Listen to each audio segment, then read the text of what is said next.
Hello and welcome to this event where we're recording a conversation we're going to have about component 1 of the new Tech Award in Enterprise.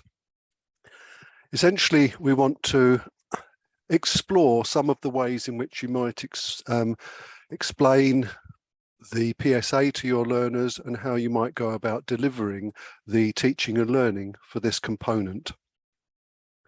And my name's Colin Leith and I'm a subject advisor and I work for Pearson, and I'm joined today by Charlotte Bunn. Hi everybody. Welcome, Charlotte. Hi Colin, thank you. Just to introduce myself, as Colin said, I'm Charlotte Bunn. I'm the Chief Examiner and the Principal Moderator for Component 1 for this new Tech Award in Enterprise. Thank you.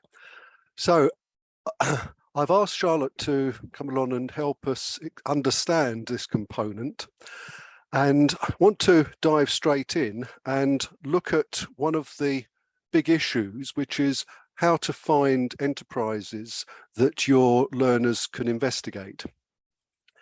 And I think we have 3 broad approaches here that I've put on this slide. So the first approach in orange there is for the student to find an enterprise, make contact with them, maybe through family, through friends, an enterprise that fits the PSA, and that student can do their own desk and field research with that enterprise. So, I mean, Charlotte, that's the ideal. What are your thoughts on that approach? Absolutely, that is the ideal. Obviously, student-led investigation of their own choice of enterprise that fits the categories of the PSA, as you say, would be our ideal. However, we are aware that that's not always possible, hence this event today. But what that does mean, if a student is in that situation and has got those sorts of contacts, they can use a draft letter, which we've included as part of the documents to go with this event, and they can adapt that as necessary if they find that useful. Again, it's not mandatory, so you know, if they find that useful in order to contact enterprises, they can do. And this also means, obviously, that their own responses will be completely individual. There's no risk of any sort of plagiarism having this approach. Yeah. So, thank you. That's the ideal, but let's have a look at 2 other potential approaches. In blue, in the middle row there, this is where the teacher would be the person to find the enterprise or the entrepreneur, one that fits the PSA for that exam series. And the teacher invites the person in, the entrepreneur in, or maybe more than one, so that the learners have got a choice. And they make notes, they listen to what the person's got to say. They can obviously do their own bit of research if that person's got a website, for example, or about them. But this would be the onus on the teacher to find the entrepreneur or the enterprise. Yeah, I mean, we're obviously, with the legacy qualification, we are more than aware that teachers are doing a lot of the sort of background to this qualification. They've got contacts, they've got colleagues, family, friends, and they're using those to really good effect with the learners. So again, as you say, this is an approach that we know works well in lots of cases, and it's still okay to use going forward with this qualification. Again, we have a draft letter that teachers can use if they find it useful. Again, it can be adapted. This is also a way of teachers using this approach for a mock. So because we've got the PSA, the sample PSA, teachers can by all means use this approach as a mock and give those options to learners in order to prepare them for the final assessment. The only sort of area of caution I'd add is that care must be taken to ensure that individuals are making sure that their responses are individual and there's no plagiarism, because obviously there's a risk that obviously more learners are doing, more than one learner's doing the same enterprise. Yes, I mean, that's especially important if a visitor comes in and gives a handout, then everyone uses the same handout, isn't it? Absolutely, but you know, we're aware that, you know, it happens, and actually the richness of the learning that can come from a visiting entrepreneur is, I think, outweighs those risks. It's just one of those risks that the teacher has to be aware of to ensure that there is no copying going on within the classroom. Yeah, thank you.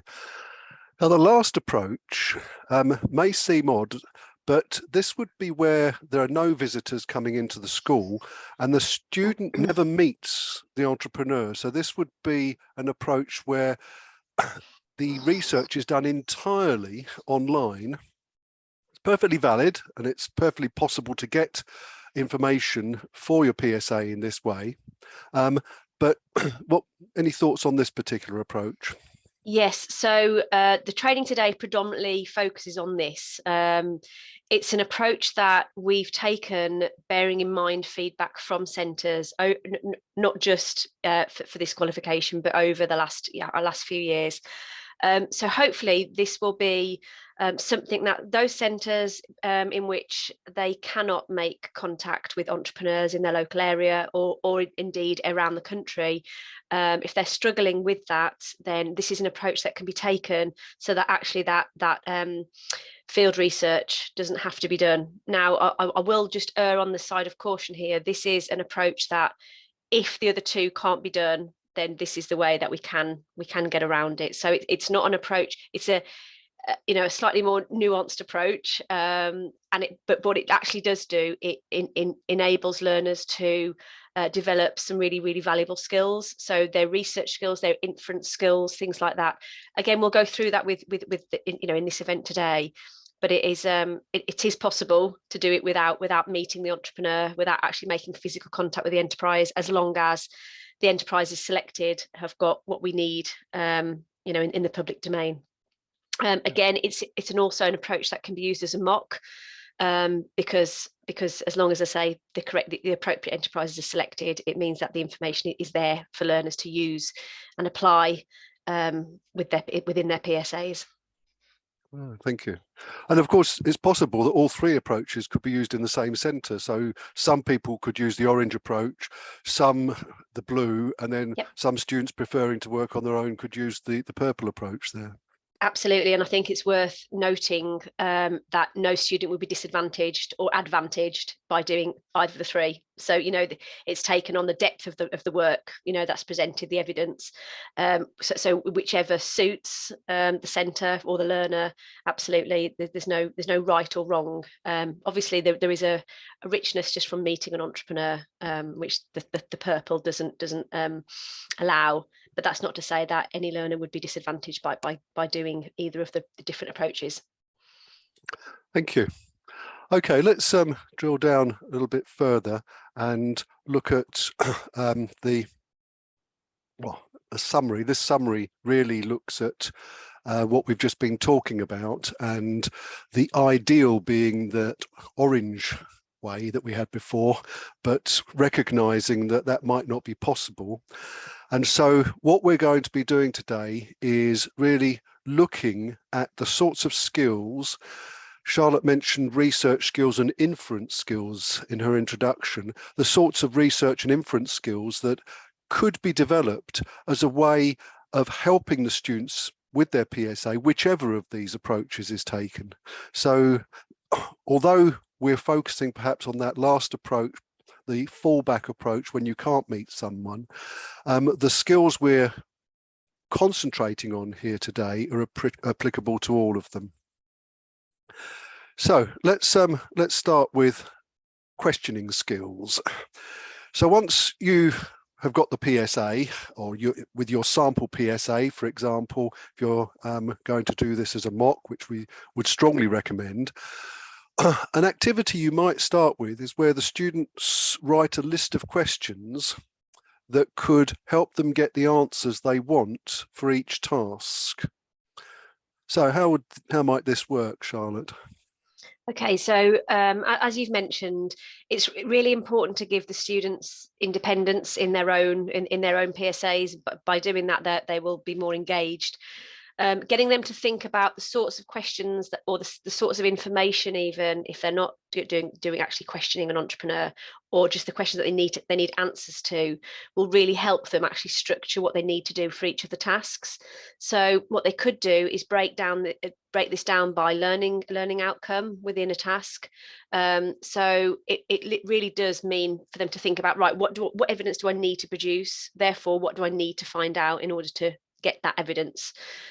Now, we're not expecting learners to be able to do this straight away, you know, because obviously this is developmental. Learners have probably never had to take this approach prior to doing this qualification. So it's a case of actually trying to break down the task and really considering, what do I need to find out? And if that can be put in a question form to the entrepreneur, if that's the approach they're taking, or indeed just a sort of list of what they need to find out, to-do list for their own research. They can then, it may be useful for some learners to then almost pair up with another learner to ask them questions to see if they're the types of questions that will elicit the appropriate response that they're after, in order to do their tasks. So almost test their questions on a partner. I mean, this is something you've had to do with the legacy specification, because if you think of any interview with an entrepreneur for the first learning aim, to get evaluation, you've got to ask questions that aren't just descriptive. They need to perhaps rank the skills or rank the characteristics that are most important. And that's not just a descriptive question. So I think you as the teacher will have to look at the mark scheme and see what sort of skills, analytical or evaluative skills, are implied in the mark scheme, so that your students can ask questions that allow them to write in an evaluative way afterwards. Absolutely. And in a scenario where they are meeting the entrepreneur or having some sort of contact with the entrepreneur, it may be worth the teacher, you know, if it's possible, to sort of prep them as well, because they may not, you know, that there may be questions asked of them that they haven't never considered. They know the answer, but it may be something they haven't actually had to verbalize before. So yeah, perhaps the teacher has a role there to play, if meeting the entrepreneur, to sort of prep the entrepreneur, but also ensure that the questions are going to elicit the appropriate answers. If the learner's not meeting the actual entrepreneur, again, it's those looking at the questions to ensure that, again, that they're looking for the right information in order to achieve the mark schemes. Yeah, thank you. So the message here is, make sure the questionings get answers which allow you to do more than just a descriptive piece of work, isn't it? Yeah, and you know, this can be done in plenaries.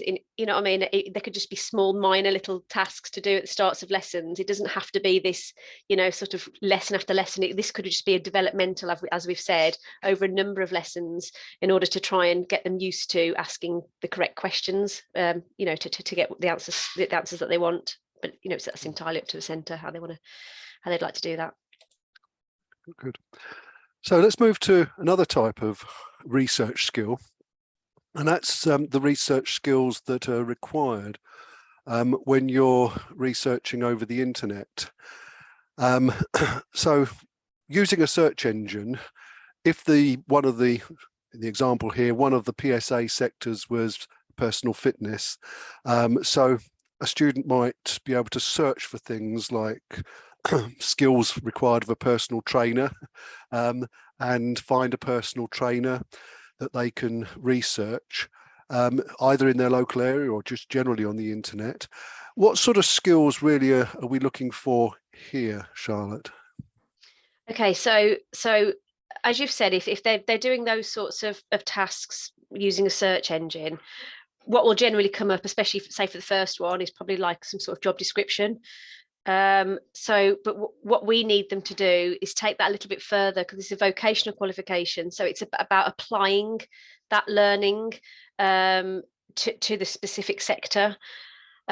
So not only, for example, these are the skills. Actually, let's say, for example, if they've got a social media presence, actually the use of social media to get feedback, that's a very, you know, adept skill in order for that entrepreneur to actually get some sort of research or customer feedback. So it's actually about using what's in front of them and applying it to their chosen entrepreneur enterprise. So I suppose what I mean, and hopefully this will become a little bit clearer as we go through today. But it's about, as I say, sort of applying that application of knowledge, of research, rather than just seeing what's in front of them. Yeah. So we're back to the application and inference skills that you mentioned earlier. If the search engine generates generic information, then something has to be done with that to make it apply to an enterprise.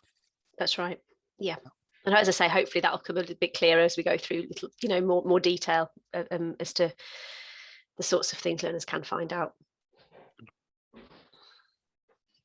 Okay, so let's look at, before you start, let's say you're doing a desk research mock.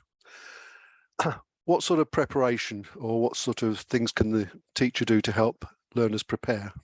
Okay, so if we're taking this approach where, as I say, there is no contact with the actual entrepreneur themselves, we have to make sure, the teacher has to make sure, indeed, with working alongside the learner, that there is enough information in the public domain in order for them to do this. That there are lots, we've done. I've done this myself, so I know it's possible. So first of all, do they have an informative website? It's really important that the website can elicit enough information. Can we get elicited from the website? And do they have some active social media? Because the one thing we've got to be aware of is social media can provide a wealth of information for us about the entrepreneur. I'm also very aware that some centres won't allow students access to social media. So I do err on the side of caution with that one, but this may mean that the learners have to do that part of the research perhaps outside of the classroom. There's no way we can get around that, or other than that, but because social media will provide us with lots of information on those entrepreneurs for learners. Lastly, as you can see on that slide, if they are registered with Companies House, that's also a bonus, because it can give us some information about financials, about the human resources as well. So ideally, it would tick all those 3 boxes in order to be able to use this approach. Thank you. So let's move on to task 1A, the impact of the activities carried out by the selected enterprise to its success. How is this broken down? You're on mute, Charlotte. Sorry. So what we've done here is try and break down each of the tasks in the PSA. So task 1A, you'll see at the top in bold, that is taken straight from the task title on the sample PSA, and indeed the PSAs going forward into the live series. What I've done here is broken it down into 4. So these are the sorts of steps that learners need to take in order to achieve the task. So they've got to first of all choose an appropriate enterprise. It's got to fit the sectors within the vocational context of the PSA. As you have mentioned, what we've done for the purposes of today is chosen fitness, which is one of the sectors that are listed in the sample PSA that's been published. They've then got to research the aims and the activities, explain how each of those activities impact the aims, and then make a judgment on how each activity supports those aims. So that's just really a breakdown of the task. So let's say the aim is to find something out about the selected enterprise. With the aims, it's possible you could find something that you could infer from the website. You could check the website for text, for images that indicate what the enterprise is trying to achieve. They're not going to state their aims specifically, but you perhaps could get some screenshots from the website. Mm-hmm. Yeah, I mean, because we're dealing with SMEs, we're aware that that they're not big corporates who usually give us their corporate missions and things like that. So again, as you've just mentioned, it's about eliciting information that's not necessarily explicit. So what we actually would encourage learners to do is look, for example, as you say, are there any images, if we're talking about a personal trainer, are there images of that personal trainer delivering classes? That shows that shows us that obviously one of their aims is to deliver classes that are engaging and to have a certain number perhaps of participants. Is it evident who their target market is, even from images, or perhaps the colours that they use. There's lots of things to infer from a website in terms of the sorts of customers they're targeting. Is it a personalised service? Because then that you can infer the aim from that they want to offer a bespoke service or a specialised service. Is there any mention of expansion? Have they mentioned that they've increased the number of classes, for example, if it was a personal trainer, or that they're aiming to offer different types of classes? They will indicate that there is, some aim to expand, or they have expanded. Is there any mention of doing any charitable work? So I don't know if it's a personal trainer that they've perhaps gone on a charity walk or done a charity run, things like that. That's often either on their website or on their social media, if those are sorts of things that they've participated in. Again, that could be an inferred aim then. And if there are any references to any sort of environmentally friendly activities that have happened in terms of, I don't know, maybe selling merchandise that's plastic free, for example. Again, an inference could be made there in terms of that they want to be environmentally friendly. So it's about really not just seeing what's in front of you, but actually what does that mean in terms of what could the aim be if it's not explicit, what's plausible. And yes, and the same could be said with activities, that the website, for example, might indicate what the core activities of the, in this case, fitness trainer, personal fitness trainer might be. I mean, there might be pictures of running classes. There might be references to weight loss or to personalized training. So you could look for those indications or pictures. Absolutely. Yeah. I mean, the core activities, I mean, and let's be honest, there's a lot of these, you could almost split these into core activities and non-core activities. So the core activities is the main purpose of the enterprise. So personal training would be to increase the fitness, like you say, or the well-being or weight loss. That's a core activity. Running the classes is a core activity. You could then look at some non-core activities. So for example, their marketing. So if they have social media presence, that's evidence that they are marketing themselves. That is a non-core activity. It could be that the learner types that the name of the enterprise into a search engine. How far it comes up when you do that will indicate whether they've paid for that service to actually come higher up in a search engine tool.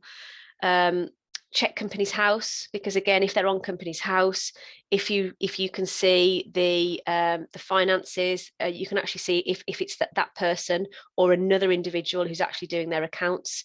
That's another non-core activity that's been done by somebody else in that enterprise.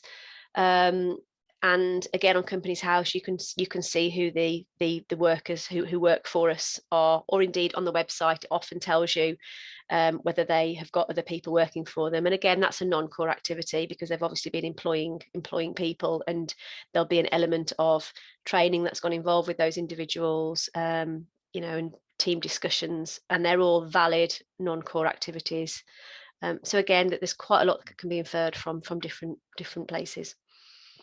Yeah, and again, you mentioned social media might have to be checked outside the school, but you could encourage the learner to look for social media and how it's used, frequency of the posts, and if they're promoting, or if there are promotions like competitions, things like that.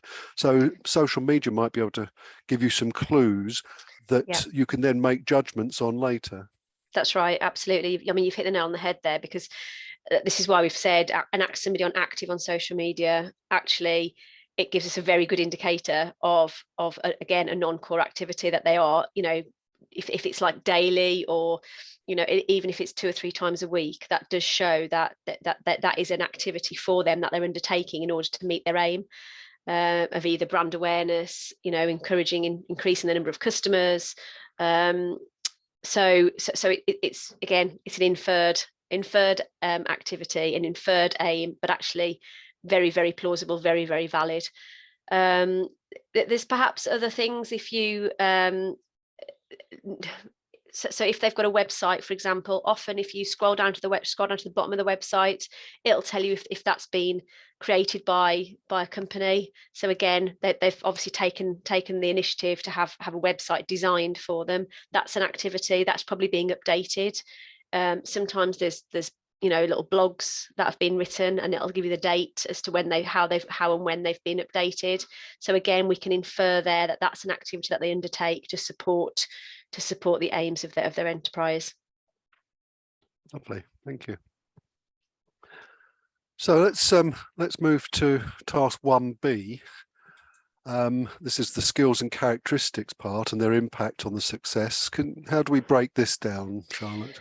So again, I've done the same, and you'll see this going throughout the tasks. So we've broken it down as to what they actually have to do. So again, they need to research the skills and the characteristics of the entrepreneur or entrepreneurs, if there's more than one running the enterprise. They need to explain how each of those skills and characteristics, and I say that, so they need to take each one individually and then say how each one of those support the aim. And then they need to make judgment on how each of those skills and characteristics support the aims. So the judgment will come from the evidence that they found, essentially. So some examples, if they have their own website, there might be an about section, so an introduction about the entrepreneur. Some entrepreneurs like to tell their story on their website. Often, why did they set up? And so there'll be clues there. The meet the team, perhaps, if they've started employing people. So that might tell us something about the characteristics of the entrepreneur. They may even put their qualifications if it's a business which relies on that. So in fitness, there are qualifications that can be achieved by people, and in other sectors as well. So there might be things that you could look at there. If the enterprise is local, the learner could check local newspapers, newspapers online to see if there's anything happening with that enterprise. There might be stories about them, you never know.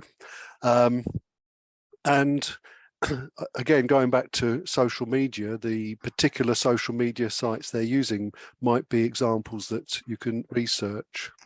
Absolutely. Like, as you say, again, we can infer a lot of information.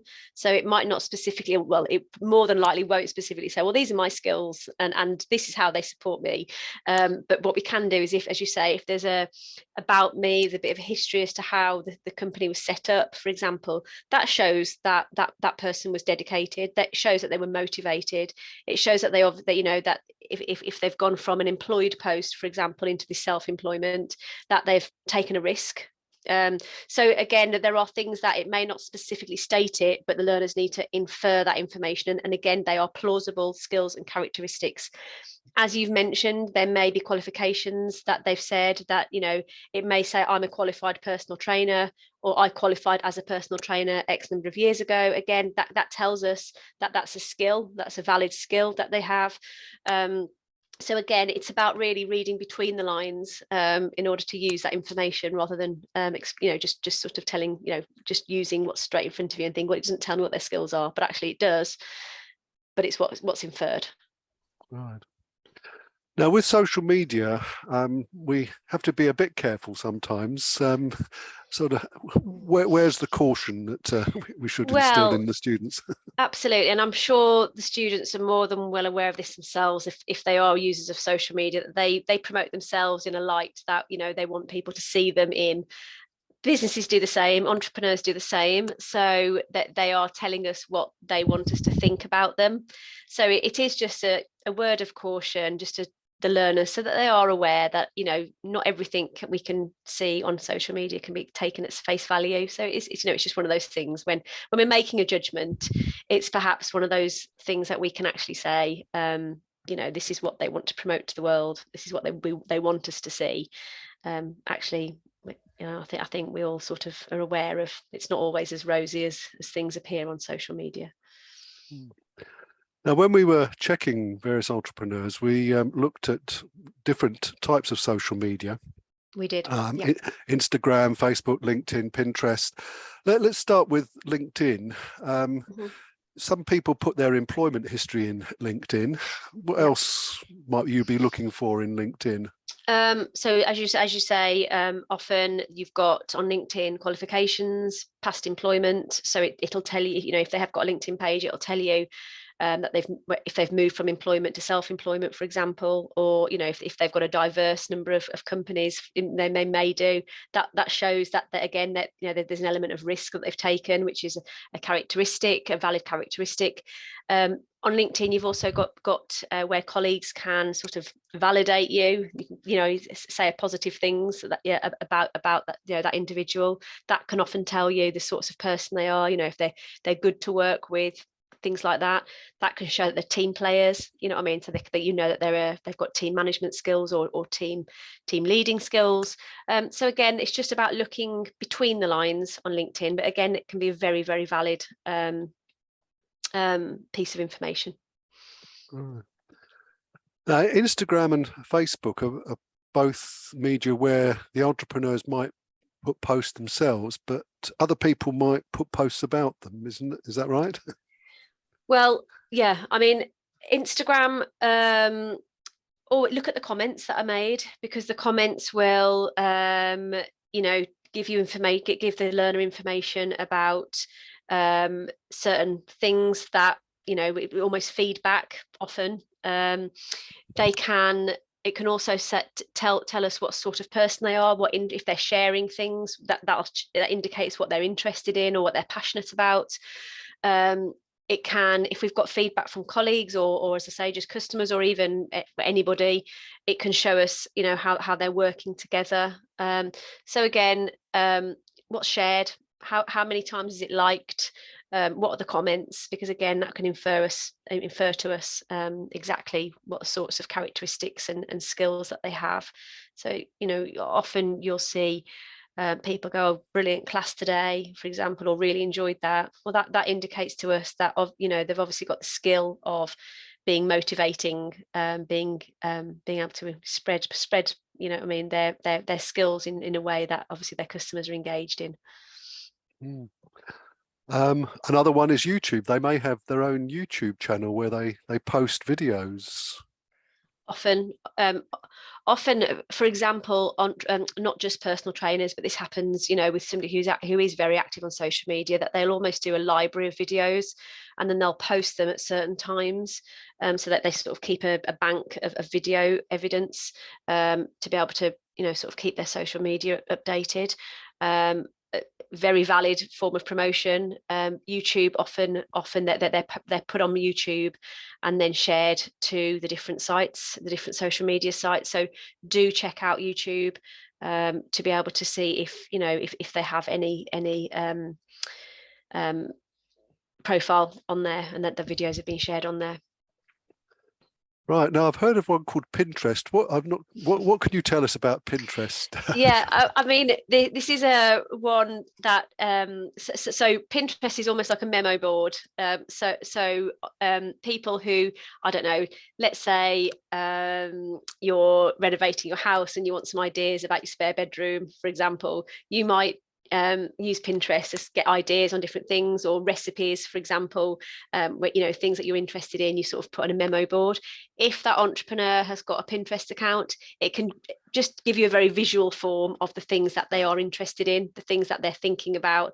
So it would be more of their characteristics. So if they have got Pinterest, actually, it shows that they're quite an organized person, that they're thinking creatively, they're planning. So, you know, there are things again that we can infer if they have a Pinterest account. So yeah, this is obviously if they're all got public profiles. But yeah, we can take things, we can do a little bit of a detective work around them. Right. So, I mean, looking at this table here, there's lots of examples. So the thing is finding examples first, which could be posts, comments, photos, and then in the right-hand column, thinking or encouraging the learners to think what judgments could they make using those photos, those posts, those comments. And I think it's probably worth noting here that it's far better to do 2 or 3 skills or characteristics rather than 10. It's better to do 2 or 3, you know, having sufficient evidence to show that, you know, and having a valid judgment, rather than learners going, oh yeah, well that shows that, that shows that, that shows that, and then actually just sort of skimming over the judgments. The judgments actually that are showing that they understand what we need them to do. So I'd much rather see learners doing a few skills and characteristics rather than, you know, 10, but doing those really well and being able to tell us exactly how that example shows us the judgment that can be made about the entrepreneur. Right, that sounds like very good advice. Yes. Mm. Okay, so thank you for that, and now I want to move on to task 2, the market research, and what we need to break down and how we can go back to those application and inference skills that you mentioned before with this particular task, or the learning outcome B. Yeah, this is a slightly one that I perhaps need to explain a little bit further. So with task 2, we don't want the learners to do the research for the enterprise. We're not asking them to do primary research for the enterprise or do secondary research for the enterprise. What we need them to do is research the primary research and the secondary research that the enterprise does.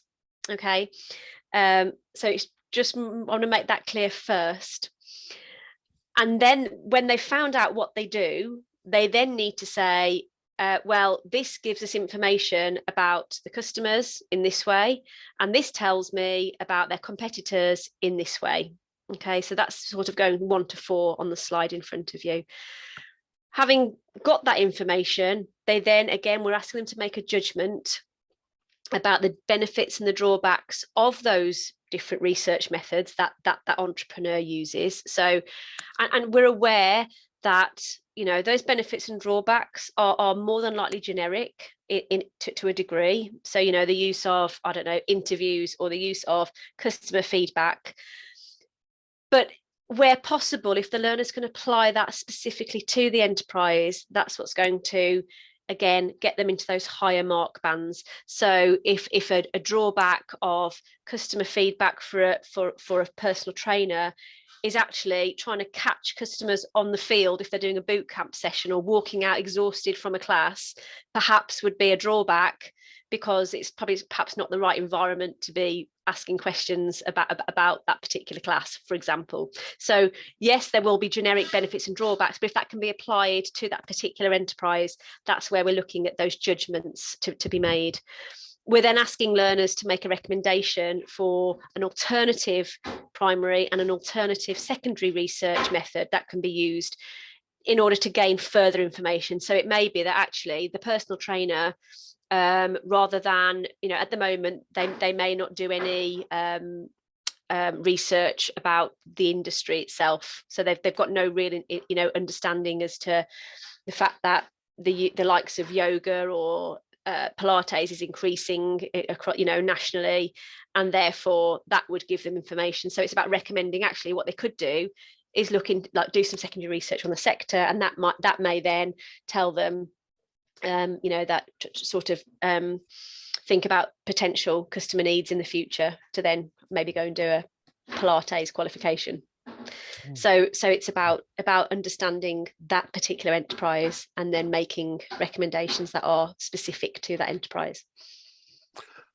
And going back to the inference, I mean, we put on the first line, for example, research the enterprise may have undertaken, because clearly if you're using the model where the entrepreneur is never actually met face to face, the learner can infer by looking at primary research or secondary research that the enterprise might plausibly have undertaken.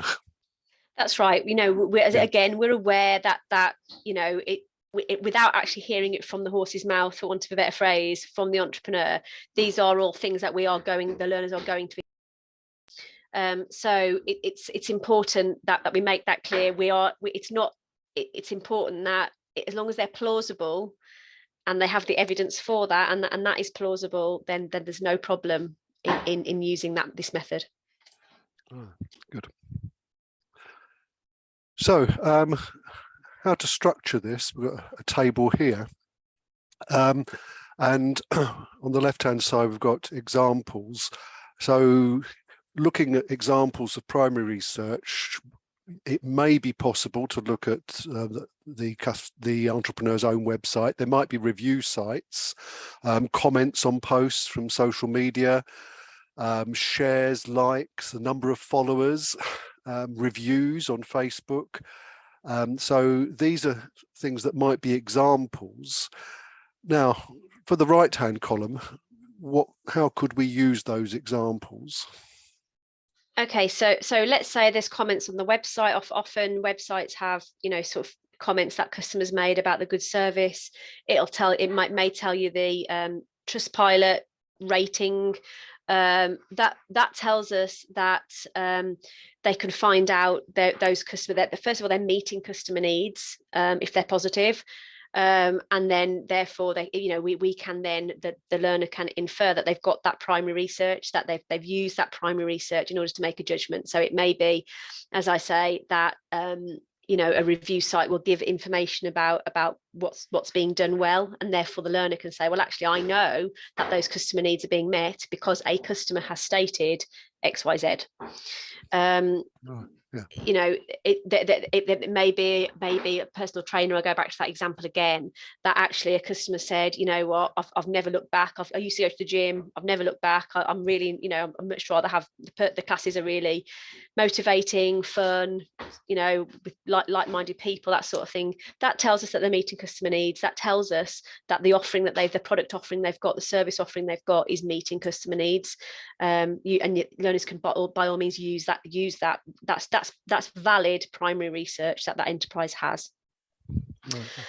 As you mentioned, sorry, that I'm just the shares, the likes, the followers. Again, that shows us that whatever content they're producing for their, the content that's going out to those customers, potential or actual customers, actually shows if there's large numbers or more numbers than their competitor sites, for example, that actually they've got content that appeals, that's meeting their customer needs, and then therefore that they've also got a presence in the market. So lots can be inferred from lots of little details. Right. Yes, thank you. I jumped in too early there. Sorry. That's okay. Now, primary research into competitors. Well, I mean, clearly, plausibly, an entrepreneur might visit the websites of their competitors or check their competitors on social media. Very common form of market research, primary research, is to pose as a customer and approach your competitor in that way. Yeah. So they would be examples. Absolutely, and if you look at the cost structure or the pricing structure that a personal trainer uses, so let's say there's and the website often tells you how much a class is, for example. Learners can always look then at a competitor and go, actually, well, their pricing is very similar, so they must have done research to find out that that's the going market rate. If it's slightly cheaper or slightly more expensive, maybe they're offering a more personalized service if they're slightly more expensive, or a nicer environment if they've had a nice studio built, or if they're a bit lower, actually, that shows that they're trying to undercut a competitor in order to get more customers. So again, these are plausible. They're plausible types of research that entrepreneur would have done in order to get those pricing, get that pricing. So, and then from that, a learner can make a judgment. Well, actually, if they've got a certain number of followers, they've actually got a lot of followers, they've got these prices, they've got these classes, actually, I can then make a valid judgment that they are meeting customer needs, that the pricing, the product, the service is successful. It is meeting their needs. So moving to secondary research and understanding the customer here, maybe we could try and think about the research that this enterprise or a similar enterprise in the same market might have plausibly done to find out about the market. Maybe they want to try and find out about total spending in the UK on fitness or on beauty or whatever the market is. Maybe they want to look at newspaper stories about the sector. Maybe they want to find out that there are trade magazines. If there are trade magazines for that sector, they might want to use Google Scholar to research the sector. There might be a trade association. So if the sector can be researched as a whole, so taking fitness again, you could say that fitness is part of the leisure industry in the UK. Looking at leisure trends in the UK might be sort of valid secondary research about customers. Yeah, and again, completely plausible that that's what the entrepreneur would do in order to inform, classes that are put on, or the different types of things that customers want or will need. Trends are often published in what you've mentioned in the likes of Google Scholar or trade magazines. So it's about actually what could be taken, what secondary research could that entrepreneur have done in order to inform the classes that they're offering or the times of day they're offering. So even to do, even if the personal trainer on their website shows that they've got online memberships now, which they've had to adapt to probably more than likely since COVID, when they had to move to an online service offering. Actually, that shows if there's sector research to show that people are now working out more from home, for example, rather than going to the gym, especially because of the cost of living crisis. It might be a more cost-effective alternative is to work from home, to do your workouts from home online. Actually, that shows us that that entrepreneur must have done that research in order to know that that's an offering that is going to be taken up and continue to be taken up. So again, it's about inferring what they've actually got and what research they would have been plausible for them to do in order to know what they're doing. And then lastly, the secondary research on the competitors. Once you've chosen the enterprise has been selected, you could ask or suggest the learners that they do some research on the local area. So again, with fitness, type into Google fitness instructors in South London or in the West Midlands or whatever. Like you could perhaps get them to do a local search. Absolutely, and again, that tells the learner how competitive the local market is. So obviously, the more that come up, the more competitive the local market is, which may have an influence on their pricing. I would imagine. I would imagine it has an influence on the type of classes that they offer, the frequency of those classes, perhaps their opening hours. If they're offering classes either early in the morning or for those who work full time, or even indeed later in the evening. That gives us indicators as to comparing it with the competitor. Actually, that's valid secondary research that the entrepreneur would take to do in order to know how to compete with other local fitness instructors. So with this slide here, there's a structure for the learners and for you as well. So finding examples is the first thing. How might it help, or how might the information help the enterprise? And then you mentioned the introduction to task 2, we're also then looking for gaps in the market research, because the learner, we're asking them to suggest things that they could do, aren't we? So. Yeah, so again, I would much rather see a piece of work that has chosen just, a couple of these research methods rather than all of them, first of all. So it's important that we get the depth rather than the breadth, as long as we're meeting the requirements, so if it's plural, or if it gives in the PSA, we have stated some numbers and that they are minimum. So, but learners, if it says 2 pieces of research, first of all, that's fine. We don't need 3, 4, 5, 6, or 7. I would much rather see 2 done really, really well in depth than 4 done not so well in depth. So that's probably the first thing to mention. But then, as you say, by doing only a small number, it gives more scope for the learners then to recommend some other methods.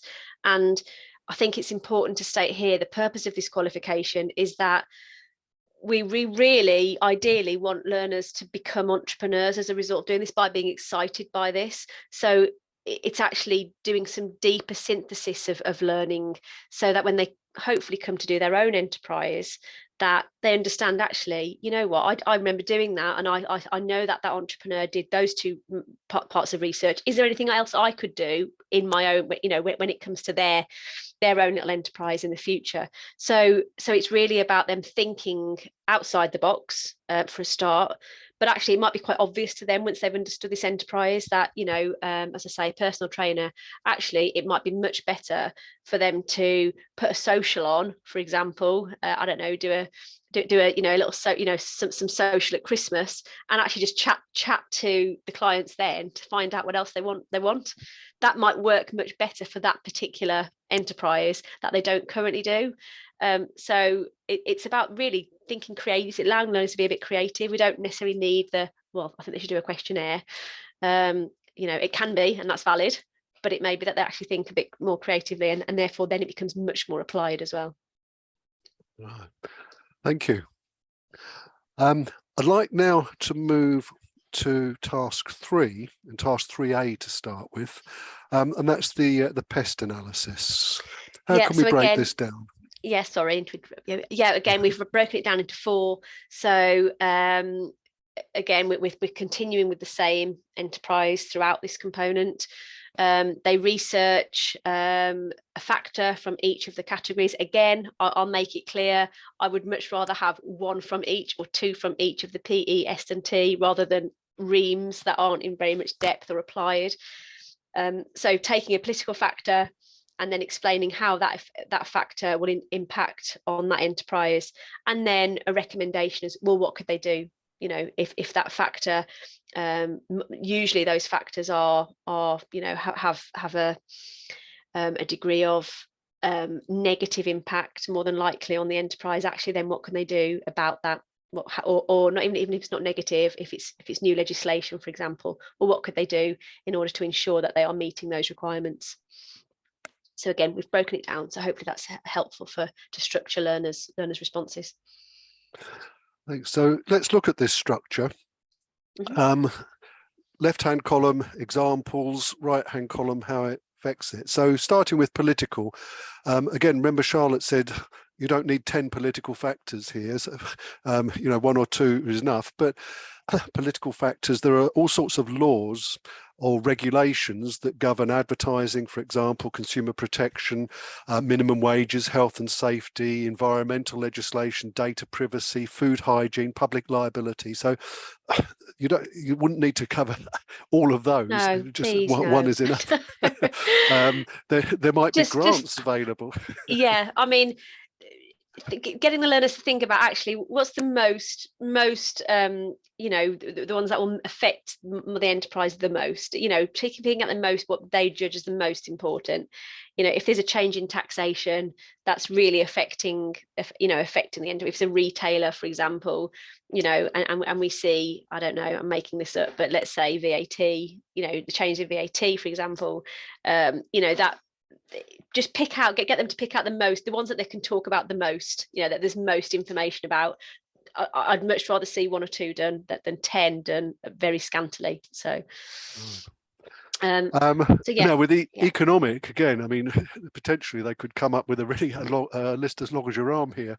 I mean, I imagine they're going to talk about energy bills or fuel bills. They're going to possibly talk about interest rates. Yes, the cost of living crisis, consumer confidence, taxes, employment, unemployment, pay, wage levels, inflation.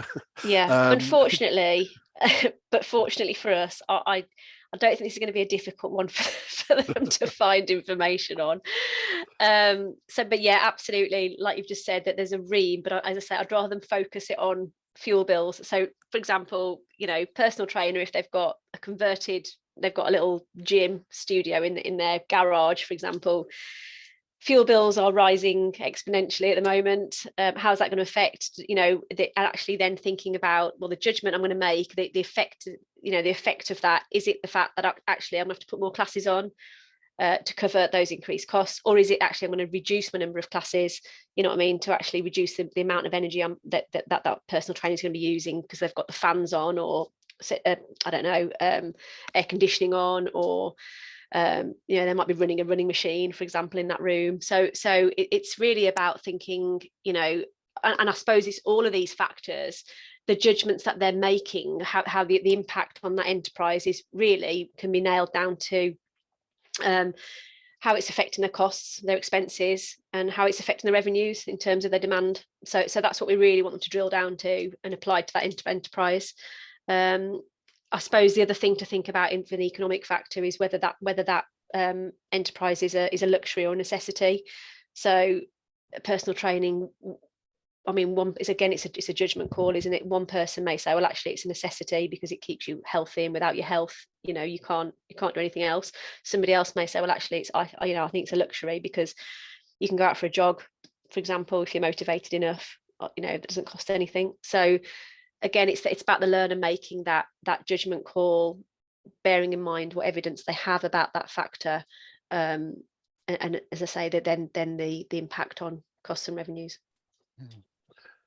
Yes, so a lot to talk about with economic. With social, there's probably a lot to talk about, but it's maybe harder for the learner to see. When we're talking about changes in fashions and trends, changes in perhaps how people spend their leisure time, or how people use social media, how people use technology, or even things like the age structure of the population, changes there.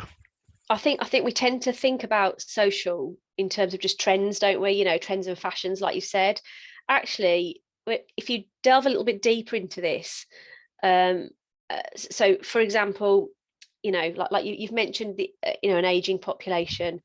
It may be that yes, the learner gets evidence that there is an aging population, that people are living longer, and that actually there is far more focus now on our health and well-being.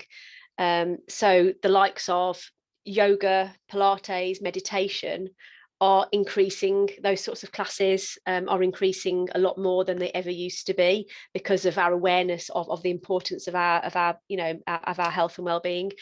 Again, that's something that they could then say, well, actually, at the moment, this personal trainer doesn't offer those sorts of classes. They may want to think about that, because those sorts of classes generally appeal to, this certain demographic, and that demographic is showing, I've got evidence to show that demographic is increasing. So this might be something that they want to think about or consider. Similarly, as you mentioned, our leisure time, the way we spend our time, spend our money now, especially with the cost of living crisis. Again, putting on different online classes where people can either listen to a live class or indeed a recorded class, for example, may be something that is a recommendation, because perhaps they don't do it at the moment, and that will fit into more people's lifestyles, because we're working longer hours, we're at home, as we're doing now, looking at a screen.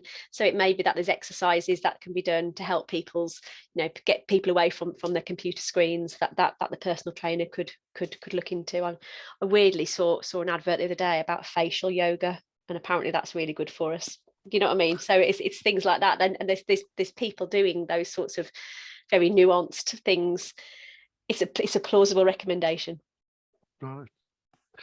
And lastly, the technological. There are all sorts of technologies that might influence how an enterprise or an entrepreneur communicates with their customers, how they get paid or how they receive payments from their customers, how they provide products to their customers. I suppose there's going to be an emphasis in the news on energy efficiency and technology around energy, but there could be technological trends or developments in that area. Absolutely. I mean, as you say, at the moment, it's perhaps all on sort of energy efficiency, and like you say, payment methods. I mean, they've developed a lot, especially since COVID, because cash became this thing that transferred germs. So actually payment technologies have come so long, so far rather, for even small enterprises now. I mean, I saw the other day a car valeter who had a pins entry machine for people to pay on. Actually, 2 or 3 years ago, that perhaps wasn't there, but they've had to adapt. Now, again, we need to look at the costs and revenues, the impact of those on that enterprise. Is it worth them investing in that sort of technology in order to support their customers? They need to understand their customer base in order to do that. Do most of their customers, still want to use cash, if that's plausible? Could they pay through an app, for example? Is it worth them setting up the classes in an app structure that payments are made through that? That will become more efficient for them. It means that their cash flow is perhaps not as affected, because that money is going straight into their account. similarly, you know, as you mentioned, energy efficiency. If we think about enterprises who perhaps invest in, if that personal trainer's, for example, got a home gym, if they have converted their garage, you know, have they got the necessary, you know, have they thought about the insulation? Have they, are they using equipment that is actually more smart technology? Again, it's a judgment call for the learner on the impact of that on costs and revenues. But it's those sorts of things that, you know, again, it sort of lends itself to some recommendations, some quite creative recommendations as well that can be plausible. Now, there is another part to 3A. So we've looked at all these pest factors, things that the business has an impact on the business. But the next thing is how the business responds. So the first bit, what we've just been talking about, is these pest factors that do something to the business. But now on this slide, we're looking at what the business can do in response. So, I mean, for political, there are various things here, because remember, Charlotte said, don't choose every law or every regulation. So pick the one that you want. And there are potential consequences for the costs and revenues, as Charlotte was saying. But then the right-hand column, how might the selected enterprise respond? Yeah, so, you know, health and safety, again, I'll go back to the personal trainer because we've sort of used that context throughout. But let's say, you know, health and safety regulations, they need to be, that entrepreneur, the personal trainer, needs to make sure that those are up to date. So you could recommend that they go on, you know, annual training, for example, on, you know, for health and safety, or you know, what would happen if they didn't have public liability insurance, for example. So it's about recommending, thinking actually what's not there, and therefore then I can recommend they do this. You know, the consequences of not doing that are X, Y, and Z. So again, if they bring it back to costs and revenues, then that often helps them to make those recommendations, and they're plausible recommendations then, because they've thought naturally costs and the costs and revenues are sort of your benefits and drawbacks, aren't they? So they're looking at things from two different sides of the coin. And we can take that idea with the economic one. So once you've summarized the economic factor, on the cost side, I mean, you could say, well, does it make the enterprise more competitive or less competitive, this factor, this change? And on the revenue side, how have your customers been affected? I mean, does it affect your customers in the sense of, has demand dropped off? That's right, absolutely. If you do think about it, when you're teaching your learners, actually, what's the impact on my costs? What's the impact on my revenues? It'll naturally draw out really, really plausible, realistic recommendations, because it will give them this both sides of the coin, as I say, and you know, and as you say, thinking about economic in terms of competitiveness, demand, number of customers, pricing.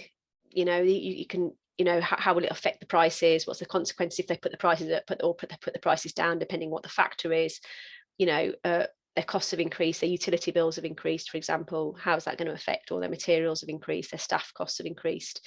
How have they increased? Why have they increased? You know, what's the impact? And then the social factor, again, once you've summarized the factor, you've picked one social factor. How does that impact the customers? I mean, is it the same customers coming back, and have their needs changed? Do you need to change the offer to your existing customers? Or is the trend pushing you to think, well, maybe there's a new type of customer, a different type of customer? Absolutely. So again, it's a judgment on, actually, do I need to innovate my product or my service, or do I actually just need to target to a brand new type of target, you know, a new demographic, for example, or you know, target some, you know, new customer base, in order to, you know, that those recommendations will come from usually one of those two different things. But again, we need the learner to have used the social factor to recommend that. And finally, the technological factor was very similar. Summarize the technological factor. How does it impact costs or revenues, or potentially? How does it change the relationship that the enterprise has with its customers? So that's the summary. And then again, recommend perhaps different technologies that they could use. again, but weigh that up with the costs and the revenues that they, that may bring. Could it make, like, I mean, and it's not necessarily technologies that are used. It may not necessarily immediately impact the customer. It may be improving the efficiency of the enterprise itself. Like say with payment technologies, customers wouldn't necessarily automatically see the benefits of that straight away, but actually the enterprise would completely, because as I say, cash flow may become a little more fluid. But does it make life better for the enterprise? Does it make life better or worse for the customer? So it's about thinking, balancing those judgments, balancing those recommendations. Again, usually to do with costs and revenues. We'll provide those recommendations, giving us a more applied and holistic view of those. Right. So I think we've given task 3A, the pest, a good airing, but task 3B sort of finishes the whole thing off, the SWOT analysis. So how could this be approached? Right. Again, split it up into 4 different to do things here, to do elements. It's probably worth mentioning just before I go into this, is that what I don't want centres to think is, oh my God, I've got to do a pest and then they've got to do a SWOT. Actually, the SWOT we did last on purpose in this component, because everything they've done essentially in tasks 1 and 2 and 3A can be drawn together in the SWOT. So they wouldn't necessarily need to do any additional work or research rather, because actually if you got learners, if you taught them that when they're doing, let's say, the skills and the characteristics, the activities, if they can identify the strengths of those, the weaknesses of those, or any opportunities within those, within the market research methods that they're using, what are the strengths of this, what are the weaknesses, what are the opportunities, what else could they do? And we've built that in already, because this is why we've built in the recommendations, for example, because essentially a recommendation is an opportunity. Actually, this is just a drawing together of that in the form of a SWOT. So it's almost just like the conclusion to the PSA. Okay, so we need learners to identify the strengths and weaknesses that could affect them and explain their impact. But as I say, they've just done a pest. A lot of those, they can be drawn from that. They identify the opportunities and the threats. They've already done a number of recommendations throughout this piece of work, explain how they impact.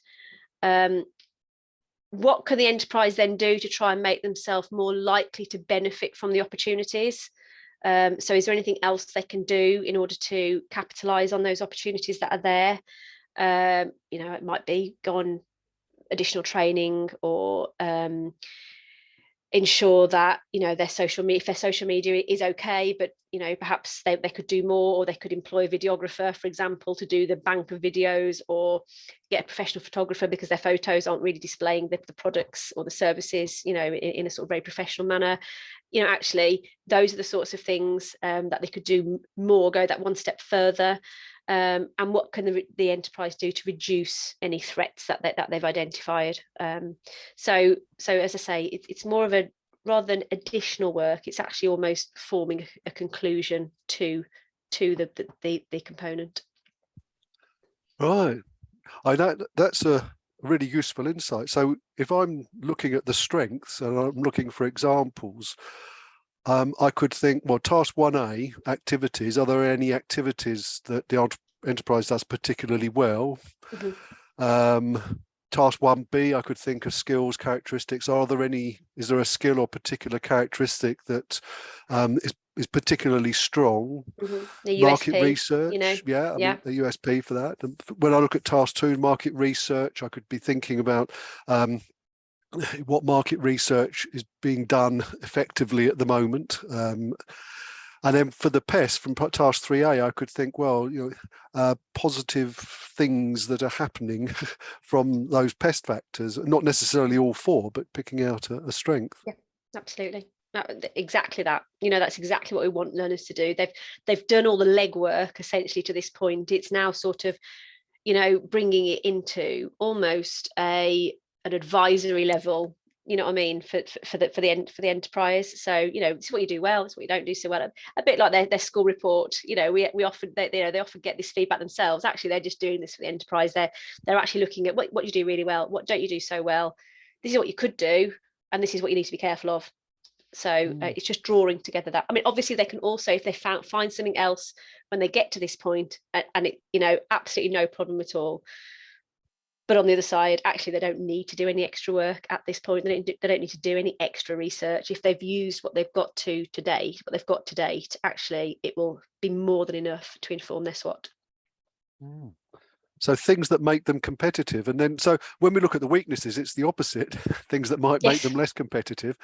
So from task 1A, are there activities they don't do particularly well, skills and characteristics that they're not particularly demonstrating, market research that they're not doing. Which they've already come up with that anyway, haven't they? In task two, they've already said they've had to recommend other alternative methods. So that, you know, that can be a weakness, that actually they're not doing that. And you've got the learners have already got that evidence to show why they should be doing that. Yeah. So that's interesting. I mean, there are weaknesses that might occur to them later that we haven't mentioned. So someone who's prone to illness, or if you employ people, staff illness is obviously, if it's unforeseen and unplanned for, those are things that can affect. But so there are quite a lot of examples from what's been done already. That's good. Yes. Yeah, no, absolutely. Yeah, they don't. Go on. No, I was just, I'm thinking about his personal trainer. I'm just thinking, you know, let's say, I don't know, they might, an opportunity would perhaps be something to do with food. Do you know what I mean? I don't know. They could run workshops on healthy eating, nutrition workshops, things like that. So it's about thinking, but that would probably have already come out in the wash in their earlier tasks. So it's, you know, but then that could also be a weakness, couldn't it, that they don't offer nutrition-based work. So again, it's what this really shows to us as moderators, this task, I believe, is that learner's true understanding of that enterprise. You know, we can look at this and go, you know what, they've really synthesized and used this information holistically to really tell me and tell the teacher, actually, yeah, I really do understand this enterprise. I've done all this work, and now look, I'm putting it in a format. I'm analysing this enterprise to a degree where, you know, I can, as I say what's good, say what's bad, actually what they need to do and what they need to be careful of. And I think it's a really nice way of doing it, because we often get feedback from centres that they find the situation analyses the hardest thing to do, and hopefully this will prepare them going forward if they go to level 3. Actually, it's a very nice way of doing it. It's a very broken down way of doing it to get to the analysis bit. With the opportunities box, here there's an opportunity for a learner to show an understanding of products and markets. I suppose products, is there an opportunity to change the product, refine it, or offer a new product? And with markets, is there an opportunity to target a different set of customers, or if your customer base is changing, looking even for new customers? So these would count as opportunities, I suppose, new products, new markets, and any potential for promotional activities for those new target markets. I mean, it could be pretty much anything, couldn't it, really? You know, but again, if we go back to the costs and revenues, that would be a justification for those opportunities. So, you know, what opportunities are there to boost revenue or cut costs? And what's the impact of not undertaking those opportunities? And then lastly, with the threats, I suppose anything, as you just said, anything that could raise costs in the future or hit revenues in the future could be seen as a threat. And I think by this time, if the learners are sort of bringing everything together, they should be able to sort of think in those terms of costs and revenues. Are there technologies that could put them out of business, or are there technologies that could make their life more difficult, new technologies? Are there government policies or any of the pest factors that could really threaten the enterprise? You mentioned earlier this distinction between luxuries and necessities. So if one of the economic factors is that people's spending and confidence in the economy is going to be hit, then luxury goods we might expect to be hit harder than necessities. So all of these threats, I think you summed it up nicely about the threats to increasing the costs or cutting the revenues. That's right. Yeah, I can't really add to anything. Yeah, what you've just said is exactly what we're looking for. Is how are they affected? Indeed, to that particular enterprise, how are they affected by the threats? And then justifying that by actually because there are the threat is because that's going to raise the costs because, or it's going to reduce my revenues because. So that's exactly what we're looking for in terms of those. Right. Well, we've gone through quite a bit of detail, these 3 tasks, and we suggested right at the beginning that there was these 3 potential alternative ways in which the PSAs might be approached. We've focused mainly on this one at the bottom, but I hope that you've seen that with the questioning skills and the research skills, we were trying to cover really all 3 approaches. With the inference and application, the emphasis is obviously on the last one, the purple one, because if you can't meet someone in person, you can't ask them particular questions, then clearly there has to be an inference at what might be plausible for that business. But I mean, is there anything else you'd like to say sort of to round this off, Charlotte? No, I just don't, I think it's important for the teachers to know that this isn't all on them. I think, it's important for them to know that this is completely doable by the learners. And don't forget the purpose of this unit. Like I say, this is a unit where learners really need to understand enterprise, and that's where we're getting at. We want them to be engaged. We want them to be creative. We want them to be excited. So whichever approach they take, it's doable.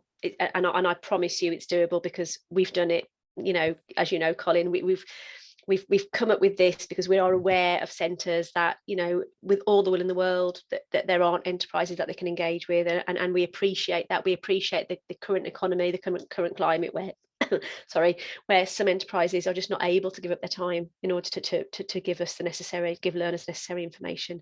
And so hopefully this will help and support. And you can always contact either of us through Colin's portal if you are struggling, and we can certainly support centres. That's why we are here. Right.